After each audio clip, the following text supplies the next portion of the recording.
Assalamualaikum warahmatullahi wabarakatuh. Perkenalkan, nama saya Tina Martini dari Ilmu Hukum B semester 5. Di sini saya akan menjelaskan mengenai kerangka pembuatan peraturan perundang-undangan guna untuk memenuhi tugas ujian akhir semester mata kuliah Legal Drafting. Baiklah, langsung saja kita mulai. Yang pertama itu kita tentukan judul. Setiap peraturan perundang-undangan harus mempunyai penamaan atau judul. Judul peraturan perundang-undangan itu harus memuat keterangan mengenai jenis, nomor, tahun penetapan atau tahun perundangan, dan nama dari peraturan perundang-undangan tersebut. Nama peraturan perundang-undangan itu ditulis secara singkat dan mencerminkan isi dari peraturan perundang-undangan. Judul ditulis seluruhnya menggunakan huruf kapital dan diletakkan di tengah margin tanpa diakhiri tanda baca titik. Contohnya seperti ini, Peraturan Daerah Kota Pekanbaru Nomor 3 Tahun 2000 tentang narkoba.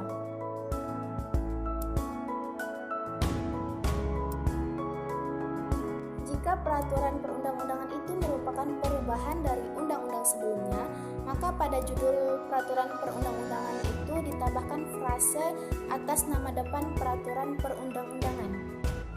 Pada judul peraturan perundang-undangan perubahan, ditambahkan frase perubahan atas nama depan peraturan perundang-undangan yang diubah. Misalnya, Peraturan Daerah Kota Pekanbaru Nomor 25 Tahun 2006 tentang perubahan Nomor 15 Tahun 2005 tentang banjir.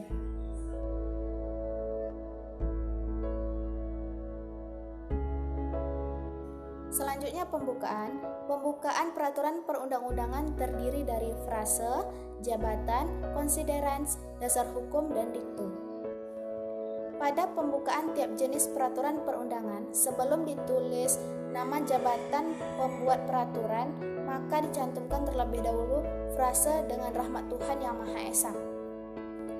Frase dengan rahmat Tuhan Yang Maha Esa ditulis seluruhnya menggunakan huruf kapital dan diletakkan di tengah margin. Frase ini wajib dicantumkan baik di peraturan perundangan tingkat pusat maupun tingkat daerah sesuai dengan Peraturan Perundang-undangan Nomor 10 Tahun 2004 tentang pembentukan peraturan perundang-undangan.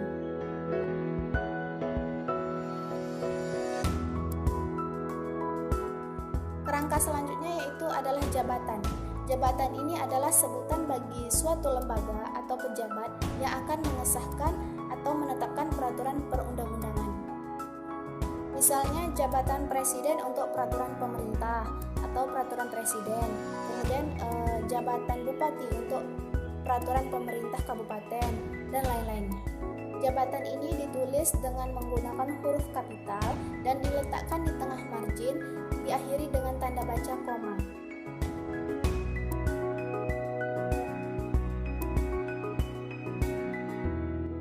Kerangka selanjutnya ada konsideran.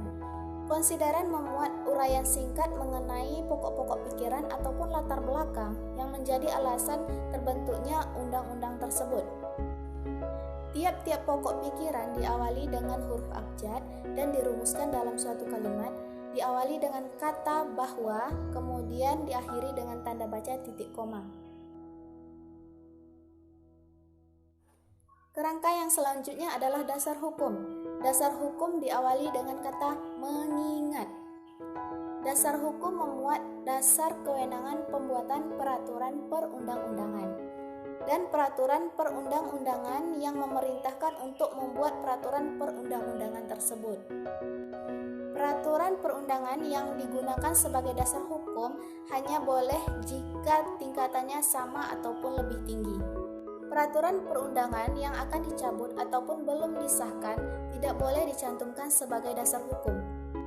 Jika peraturan perundangan yang dijadikan sebagai dasar hukum itu lebih dari satu, maka harus diperhatikan dulu tingkatan dan kronologis penetapan undang-undang tersebut. Jika dasar hukumnya diambil dari Undang-Undang 1945, maka pasalnya harus ditulis, kemudian diikuti dengan frase Undang-Undang Dasar Negara Republik Indonesia tahun 1945.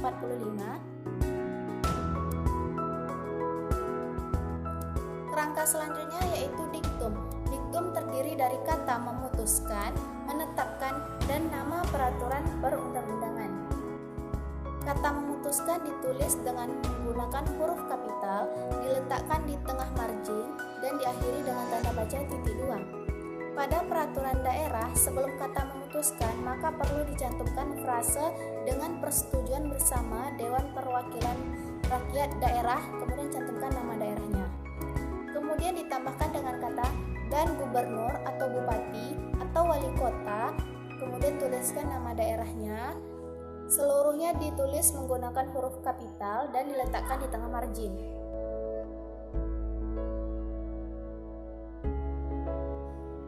Kerangka selanjutnya yaitu batang tubuh. Batang tubuh peraturan perundang-undangan memuat semua substansi yang di dalamnya berupa pasal-pasal. Pada umumnya, substansi dalam batang tubuh itu memuat ketentuan umum, materi yang diatur, kemudian ketentuan pidana jika diperlukan, kemudian ketentuan peralihan jika diperlukan, dan ketentuan penutup.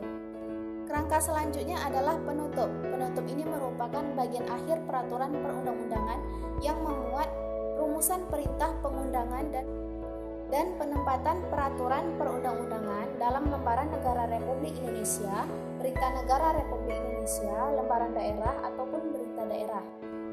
Selanjutnya penandatanganan, pengesahan, ataupun penetapan peraturan perundang-undangan, kemudian pengundangan peraturan perundang-undangan, dan akhir bagian penutup.